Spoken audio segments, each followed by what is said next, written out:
নমস্কাৰ, মই তাপ্তি দুটি বৰা। আজিৰ কবিতা ৰাতুল চেতিয়া ফুকনদেৱৰ মই নদীৰ আজন্ম প্ৰেমিক। মই নদীৰ আজন্ম প্ৰেমিক। নদীৰ বয়স নাথাকে, যাৰ বাবে নদীক সদায় ভাল পাব পাৰি, প্ৰেমত পৰিব পাৰি নদীৰ। নদী যেন বোবা বুৰঞ্জী, দুকাষে দুটি গঢ়া লৈ একা বেকা যাৰ গতি, বুকুত সাঁচি থয় যুগ যুগান্তৰৰ স্মৃতি।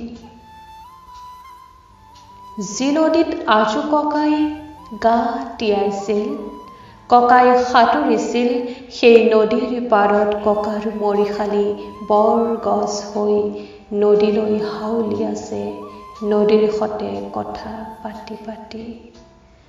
মই তাৰ পাৰত ৰৈ আজন্ম প্ৰেমিকৰ দৰে তধা লাগি চাই স্পৰ্শ কৰিছোঁ নদীৰ দীঘল হাত।